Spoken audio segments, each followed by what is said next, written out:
The most widely published book in human history reveals that we are created in the image of God. Throughout our human journey, each encounter is an opportunity to see the shared humanity in ourselves and others.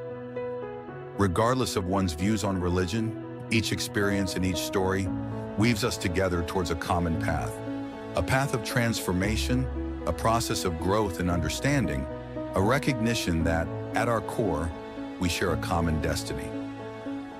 What does the search for truth really mean in our lives? How can we find a sense of unity in a world so diverse and divided? As we reflect on these questions, we start to uncover a fundamental connection that binds us all beyond our differences. Welcome to Created in the Image of God, Building Vibrant Communities, with our host, Wade Franson.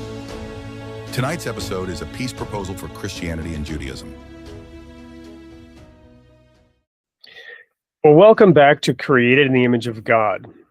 If all goes well, God willing, and the creek don't rise, it is now December 28th. This show's being pre-recorded, which is why I'm predicting going forward that it's episode 207 airing on December 28th. I'm here in the studio with a friend who I've gotten to know over the last few years. This gentleman has spent years writing on all kinds of theological topics after a lifetime of study, most of it as a Baha'i, all of it as a seeker. And he's written a number of articles on the topic of hell, one of which caught my particular attention. And I don't know that we've had a show on hell here on Created in the Image of God, but many people believe that God created hell, so maybe it's about time we did. Welcome to the studio, David. Thank you. It's great to be here, Wade.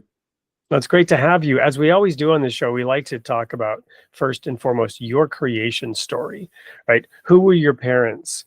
What were the circumstances into which you were brought forth? What were the forces that shaped and molded you before you took conscious thought?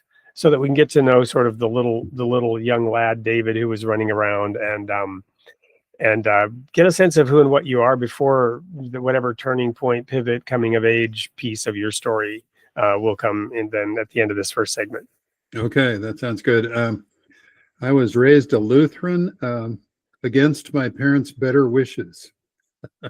And my grandparents, who are both Norwegian on my father's side, insisted that as the oldest grandchild, the first grandson, that I be raised as a Lutheran, even though my father was really an atheist after being a Marine in World War II and going through hell. And my mother, raised a Catholic, was not a believer either. But they agreed that their first child would be raised a Lutheran, as my grandparents insisted. And so they would drop me off at the Lutheran church every Sunday morning in the little farm town where I grew up in Washington State and say, okay, go in and get religion. And as you might expect, that didn't really work. Although I went to church and went to confirmation classes and all the rest of it, I had way too many questions that the people there had a hard time answering. I remember at 12, my mother getting a call from the youth pastor at the church saying, David isn't welcome here any longer. Oh, wow. And she said, why not? And he said, he asks too many questions. So that was when I really stopped going to church at 12 and began my own spiritual search on my own, reading and attending different services of, all the faiths that I could. Let me pause you there for a second, because I'm curious. What was that little farming town in Washington State? Moses Lake. You're kidding me. So I was in Bellingham, and not too far away.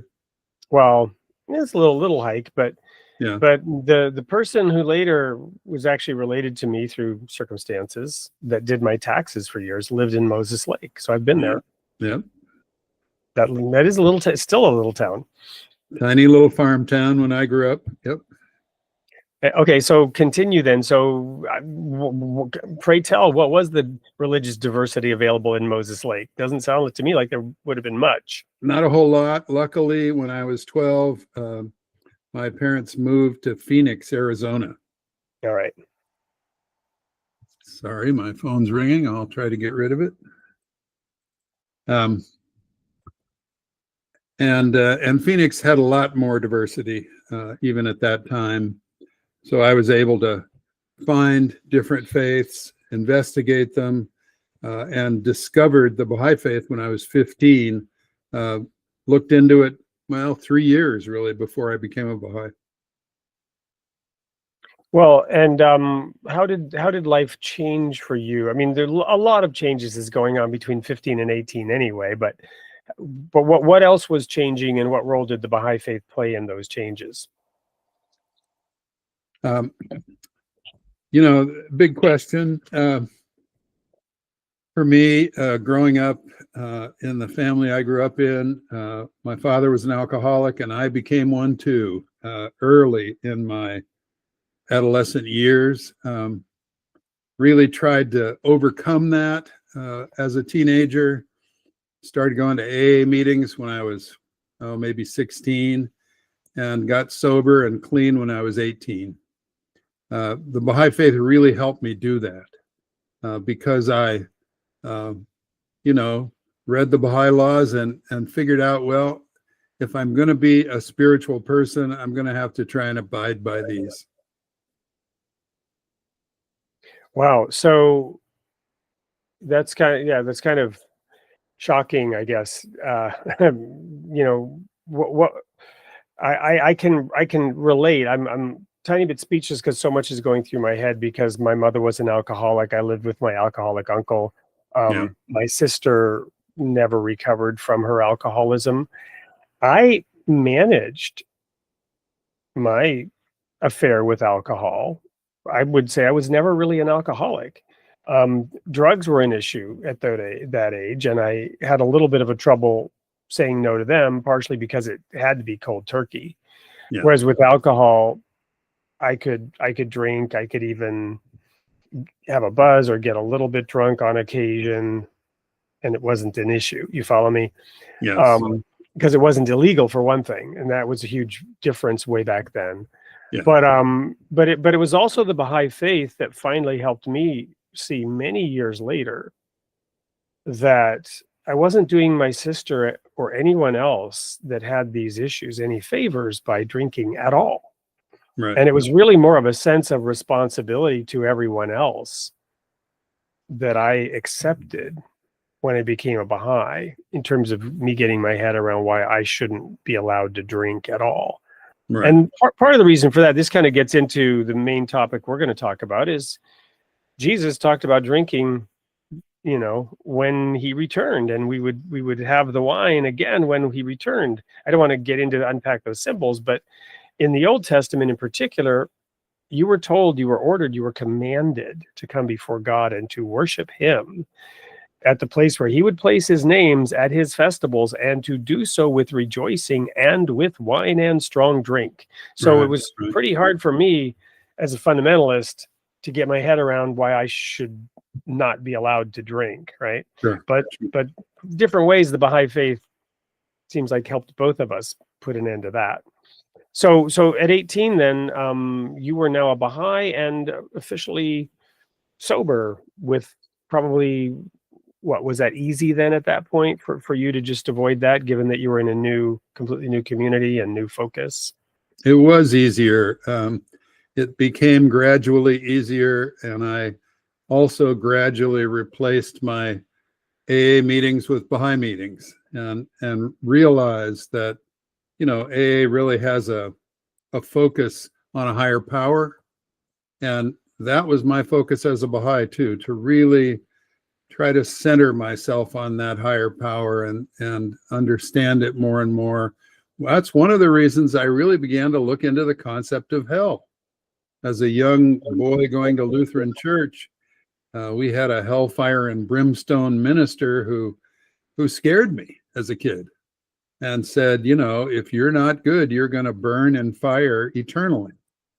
That's incredibly frightening to children. And so, at least it was to me.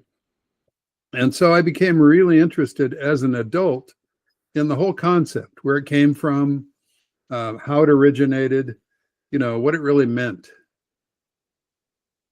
Yeah, and what attracted me when I saw the article on hell, because we'd met and had discussions, and I even contributed a few articles to the Baha'i teachings.org site that you were editing at the time. And but this one article where you went into some of the Norse origins of hell, my name's Franson. I'm not holding it against you that you're a Norwegian, even though I'm a Swede. My father, my grandfather rather, was a deacon in the Lutheran church, in the old country.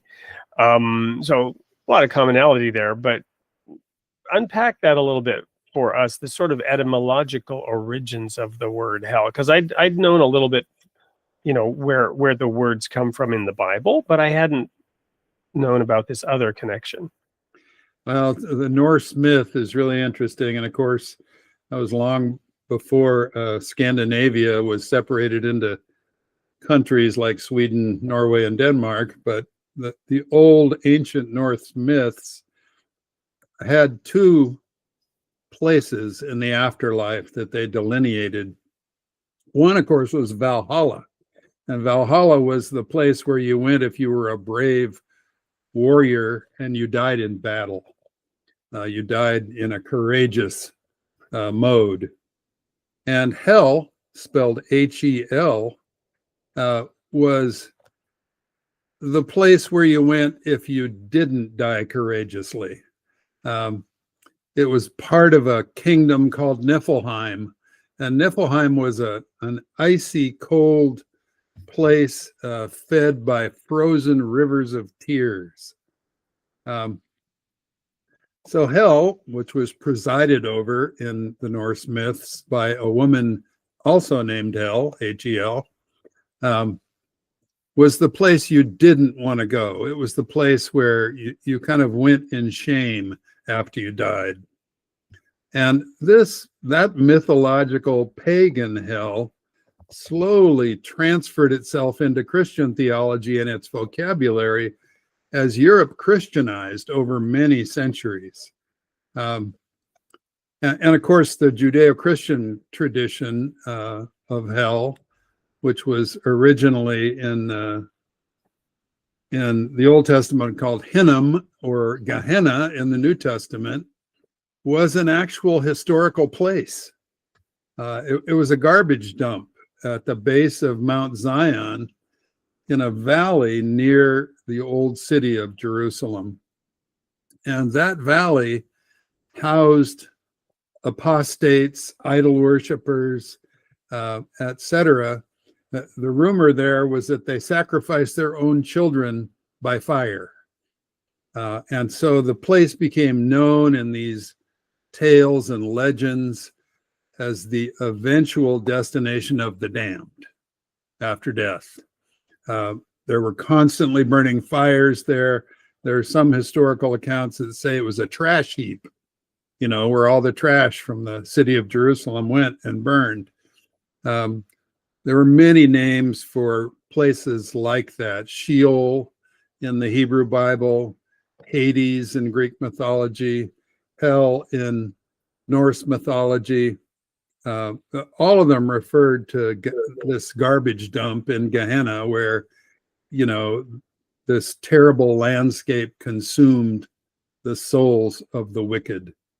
Then in 1604, King James, the King of England, brought together Christian priests and theologians to develop a new translation of the Bible, which we all know today as the King James Version. First published in 1611. They really tried for a decade to come up with one official Bible that pulled together all the chapters from the Koine Greek, the Hebrew, and Aramaic sources. And of course, the idea there is that they wanted to pull together all the terms for various things that differed in each of those chapters.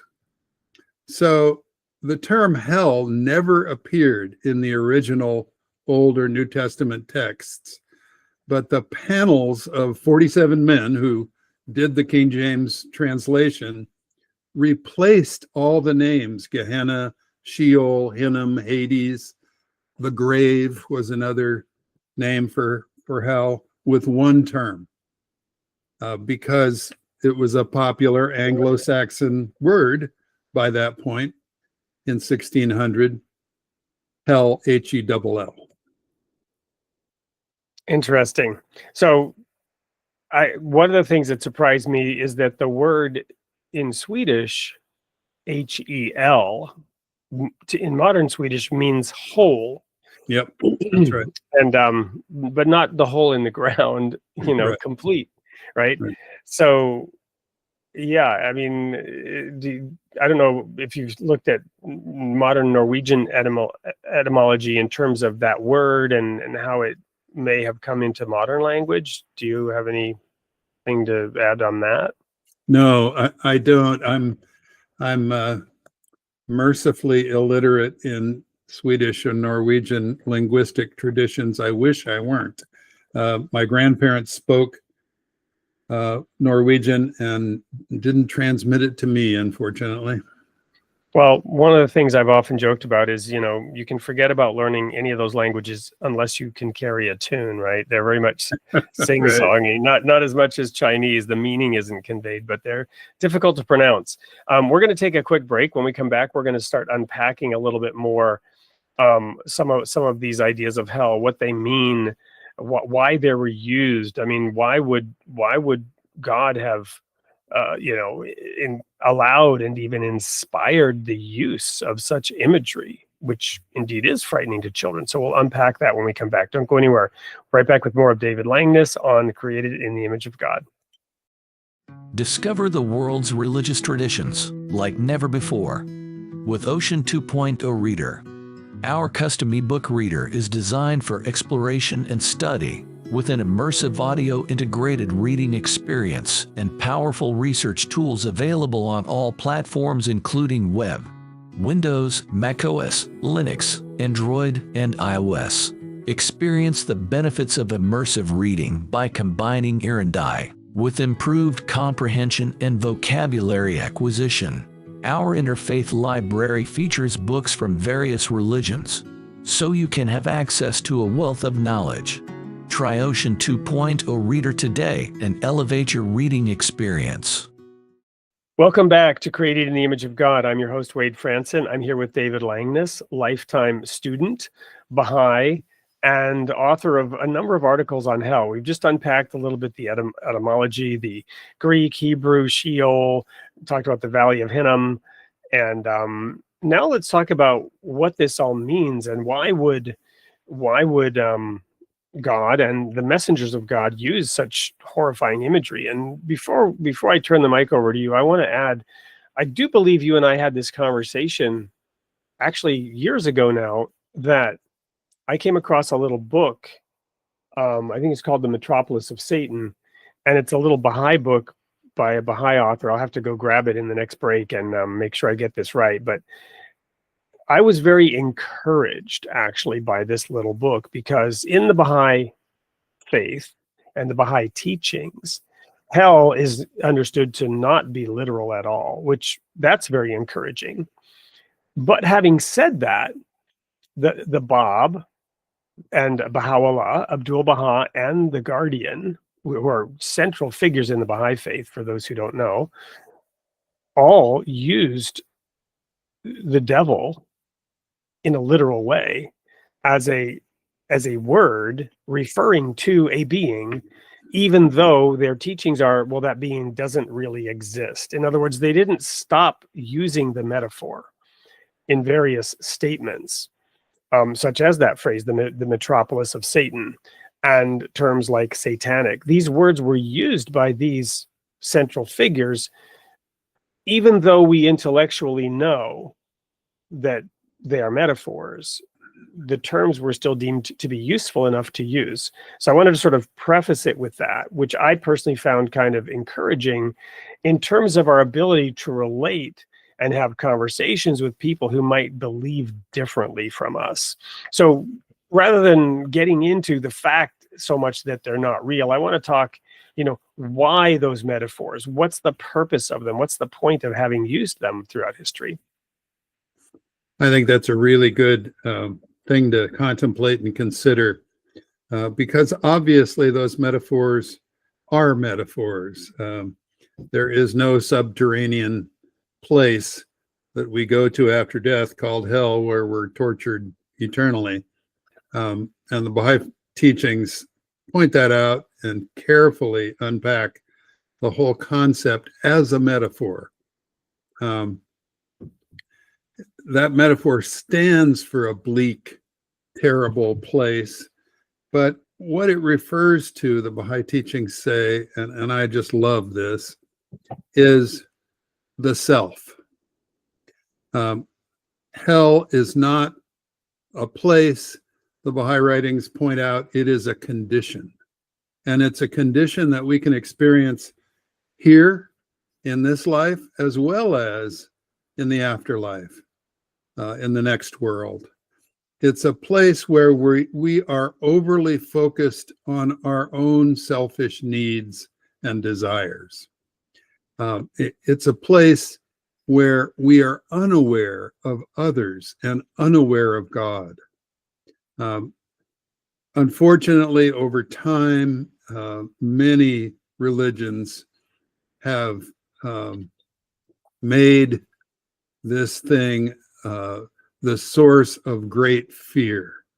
And it's been used to enforce moral laws, to scare the populace, etc. But really, it is simply a metaphor.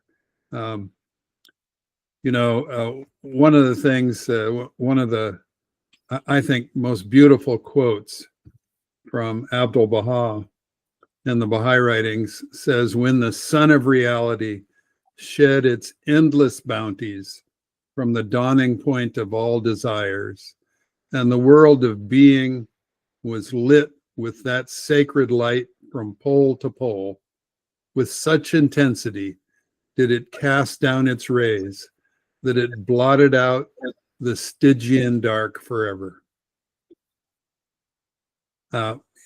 That means to me that the light of the revelations of the Creator in every dispensation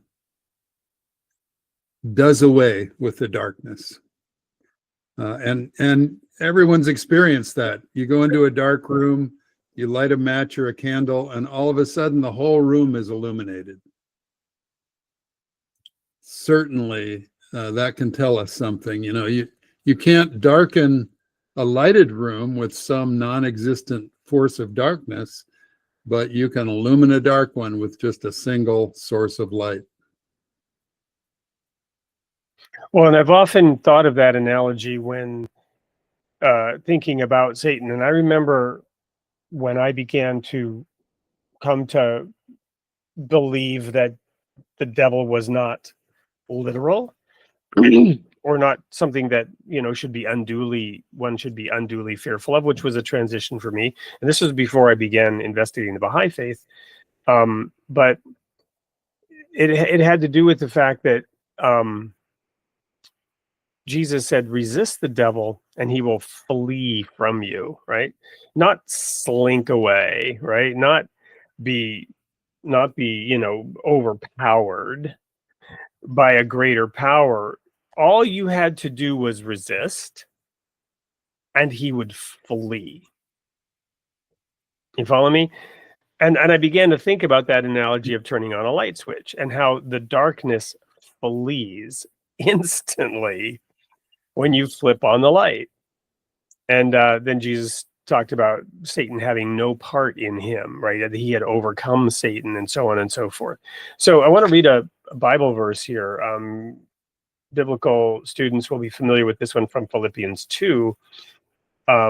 Unity through humility is the heading in Bible Gateway. Therefore, if there's any consolation in Christ, if any comfort of love, if any fellowship of the Spirit, any affection and mercy, fulfill my joy by being like-minded, having the same love, being of one accord, of one mind. And then it starts to unpack this idea of self. Let nothing be done through selfish ambition or conceit, but in lowliness of mind, let each esteem others better than himself. Let each of you look out not only for his own interests, but also for the interests of others. And I'll continue with this passage here in a minute, but I want to unpack a situation in our household without naming names.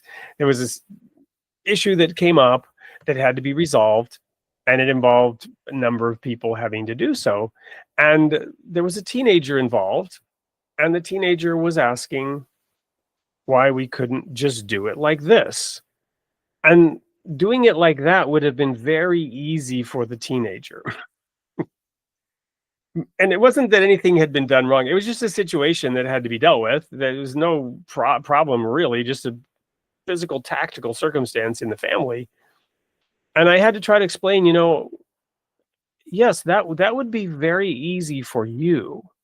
But think about what everybody else in this situation would have to do, and the effort that they would have to go through in order for that to happen. But if you take into consideration these other people and what they're doing to make it easy for you, then your ease in this situation is not the primary focus. Right. And while yes, this is a little bit more effort for you, it's also a little more effort for you, a whole lot less effort for 3 other people that would all have to coordinate and juggle around making it easier for you. And normally, I might have just been impatient and kind of gotten irritated with this particular teenager. But I was kind of happy with myself for patiently taking the time to sort of, let's look at the bigger picture here, right? Because this is what it's talking about. Let each of you look out not only for his own interests, but for the interests of others. Let this mind be in you, which was also in Christ Jesus, who being in the form of God did not consider it robbery, having been equal with God, to then make himself of no reputation, take the form of a bondservant in the likeness of men. And having been found in appearance as a man, humbling himself and becoming obedient to the point of death, even the death of the cross, right? So it's taking this idea of Jesus and the Christ and what the Christ did in consideration for all the other people around him, and teaching us to adopt that attitude. So when we talk about hell, and this is where I'm coming back to you, and this idea that hell is the self, I think of a black hole. I think of, there are many Baha'i prayers that say, make of me a brilliant lamp, a shining star, and, full of radiance and radiant hearts. And I am gloomy, make me radiant is a prayer that we teach our children. That gloominess, that selfishness leads to not even light escaping in a black hole, very inward looking and self-focused. Boy, that was an excellent explanation. Let me see if I can expand on it a bit. The great existentialist writer Jean-Paul Sartre said, "Hell is other people." and the even greater, in my view, existentialist philosopher Ludwig Wittgenstein said, "Hell isn't other people, hell is yourself." And that little aphorism bears some serious thinking. Hell is yourself. The Baha'i teachings have a quote that I dearly love from Baha'u'llah. It says, "Where is paradise and where is hell? The one is reunion with me capitalized, meaning God, the other thine own self." So I think, Wittgenstein came to the same conclusion that Baha'u'llah did, that hell is the insistent, grasping part of yourself that the psychologists would call the ego. Hell is what happens when darkness conquers the light inside yourself. And every person has that struggle at the center of their spiritual life. We all, as Jung said, have a shadow self, that dark side that we need to combat, to fight against, to try to counter all the time. The Baha'i teachings ask us, as all religions do, to seek the higher and more lasting realities, to develop our ability to love one another, to grow spiritually, and ultimately to transcend the self. Every imperfect soul is self-centered and thinks only of his or her own good. But once you get past that, and once you're able to love, to truly give of yourself to others, in the Baha'i faith, that's really, that centers the pursuit of the oneness of humanity. Once you're able to do that, then you are truly on your way to transcending the self and acting in a spiritual manner. Amen to that. So why don't we flip the switch and talk about the other side of things for a moment? And we'll do this when we come back. We're going to take another quick break, but when we come back, let's talk a little bit about heaven. If you're up for that, if you're game for that. That sounds fabulous. Awesome. We'll be right back with more of David Langness talking about hell and now heaven when we return. Welcome to the Royal Falcon Foundation. Our curriculum and activities inspire and train adolescents through hands-on experiences, fostering growth and empowerment.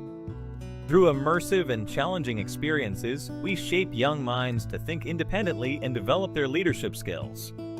Our programs foster new friendships and unity, shaping young leaders to tackle real-world challenges with confidence. We believe in equipping the next generation with the skills to become leaders of tomorrow. Join us at the Royal Falcon Foundation and be part of a journey that empowers, unites, and inspires. Double your impact with our matching grant. Until the end of 2025, every tax-deductible donation to the Royal Falcon Foundation, up to $1,000, will be matched dollar for dollar. Visit our website to donate now or email info@royalfalconfoundation.org for more details. Together, we can make a greater difference.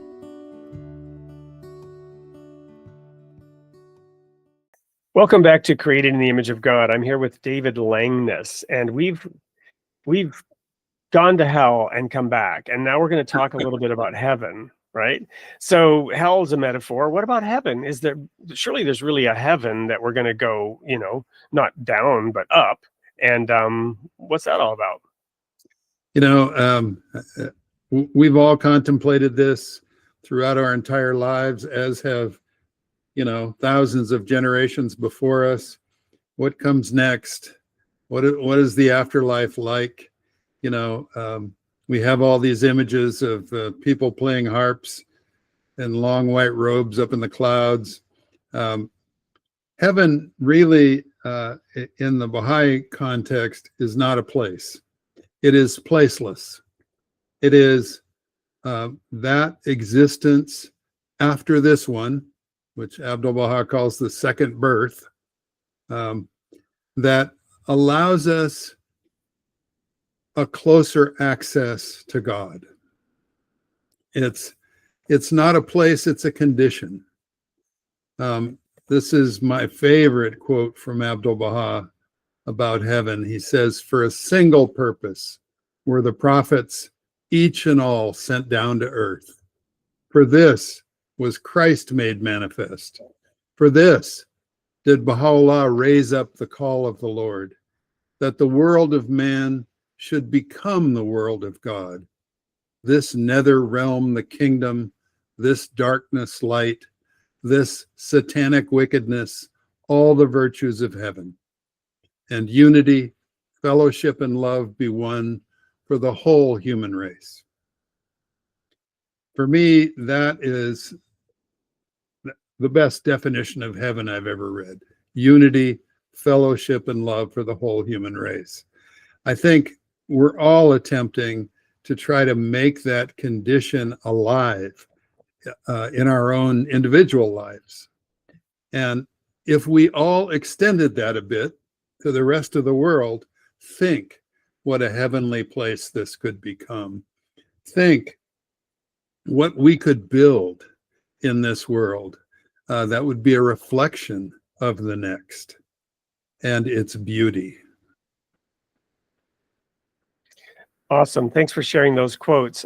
There are 40,000 denominations of Christianity alone. Not all of them have differentiations in their understanding of heaven and hell, but there's a wide range of ideas around that. And then you have premillennialism, postmillennialism. I belonged to a particular group that believed, yes, indeed, we were going to be building the kingdom of God on earth. And in that sense, heaven was going to be brought down here. We also did not believe we were going to heaven at all. We believed that we would be working right here on this planet, building the kingdom of God. However, we believed that we would be doing exactly that, even after having passed on to the next life, and that spirit beings would be working directly with the physical beings that would be alive in ways that were tangible and accessible, not in some ethereal influencer kind of way, if you know what I mean. So obviously the Baha'i conception of that is different. So let's unpack this a little bit for all those different beliefs and denominations out there. What do the Baha'is actually believe about the afterlife? Because it sounds like what you're describing really is a transformation of the physical planet, a transformation of our relations with each other on this earth. And indeed, I think the quote from Abdu'l-Baha was, largely referring to that, although it would also have spiritual overtones and metaphorical overtones. But what exactly does the Baha'i faith teach in terms of the afterlife and the soul? Boy, there's a big topic and one that would require many hours, but I'll try to summarize. For me, and this is just my understanding, I encourage everyone to look at the Baha'i writings and form their own understanding. One of the main principles of the Baha'i faith is the independent investigation of truth. So I'm no preacher. This is just my own sense of things, but the Baha'i teachings say that all of us, every human being on earth, has to die and pass into a next world, into an afterlife. The Baha'i teachings also say that reprising what Christ said, that in my Father's house are many mansions, that there are multiple stages in that afterlife, that it is eternal, that we continue to grow spiritually there, and that in many ways, that afterlife reflects the reality of life here. In fact, Abdu'l-Baha says in one place that this world is only a shadow of the next world stretching out. That this physical world we inhabit now is just a mere shadow of the real, actual world, the next world. I don't pretend to understand that. I only have a vague comprehension of what those things mean, but I look forward to my own passage into that next world. I think it'll be wonderful and incredible. And the accounts I've read of people who've come back from near-death experiences verify that and say that it was very difficult for them to return to this world after seeing the next one. So I have faith that the next world is a place of great beauty, great peace, and great love. Well, I'm going to really mangle this, but I'm going to share a story. I first heard this story by a storyteller named Max Stossel. We actually had him on the show. He's done an amazing little video, Stossel. You can look it up. It immediately attracted me when I saw it because Jesus taught that we must be born again. And the Baha'i faith has this concept of that this life is like a womb, and we are then born into the next world. And Max Stossel, and again, I don't think he came up with the story, but he tells it of two babies in a womb talking. And the first baby asks, do you think there's anything else after this? And the other baby says, nonsense. Why would you suggest that? This is all there is. Well, I would think that there's something out there, and no, there's nothing out there. Well, what if we went out, what if we could go there and find out? Well, and the other one says, well, why hasn't anyone ever come back from there, right? From the other side. And then the one baby says, well, but don't you believe in mom? No. And the other baby says, Mom, are you kidding me? Why would you, has anybody ever seen her? Why would you think mom exists, right? And then baby says, well, sometimes when it's really quiet, I almost feel like I can hear her and sense her. And it goes on and it talks about, what are these legs for? Well, those legs are for nothing. And how would you eat out there? The cord isn't even long enough, And so anyway, but it's actually quite a powerful image. If the babies were able to be conscious in that womb, they would have this thought, well, we're conscious where we're at now.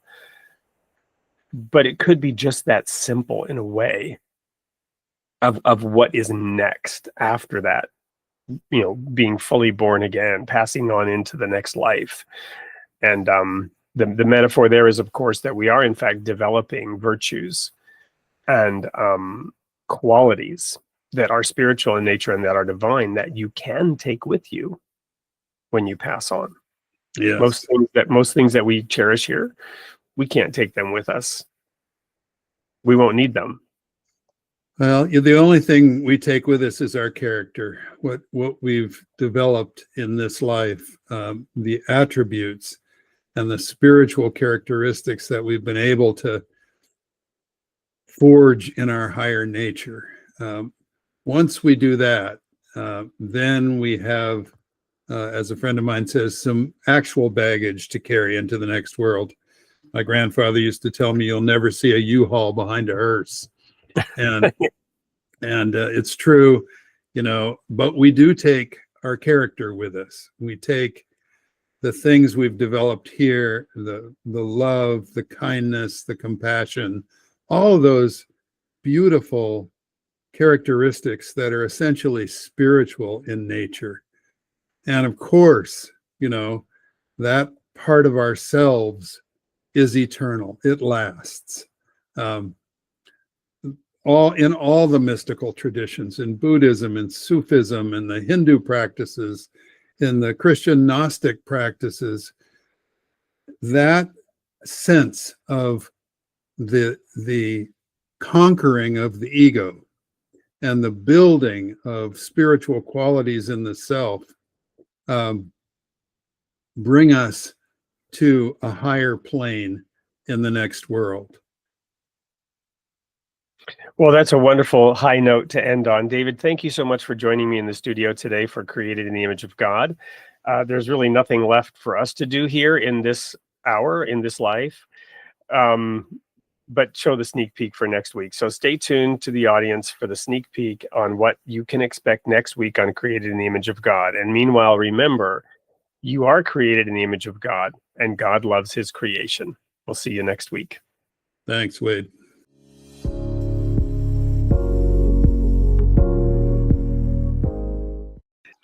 Hey everyone, Wade Franson here with a sneak peek for next week's show. I'm in the studio with Morgan Guyton. We just recorded our New Year's special for January 4th. Morgan, what will people learn when they join us for this wild romp through our New Year's discussion? Yeah, we had such a great conversation about just how to use your privilege for positive purposes and how to cultivate a culture of mercy, a culture where people care about what other people are going through and are willing to use their resources to support them, you know. And yeah, we covered a lot of ground, a lot of talk about worship, about the relationship between prophets and priests, just about doing things through personal relationship, rather than arguing with strangers on the internet. Well, and I think what this is it's almost like a New Year's revolution. Yeah, like That was revolution. a that was actually a Freudian slip. I meant to say resolution. I love so New Year's revolution. I want that. Yes. So we've just, basically we've just planted the seed for a New Year's revolution, and we will be Heck working together in yeah. the new year. So everybody, it's the Yes. start of Mr. Toad's Wild Ride. We hope to see you all there, and join us next week for this discussion. It's the start of something, or what did Lou read in his CD, New York? It's the beginning of a great adventure. We'll see you there.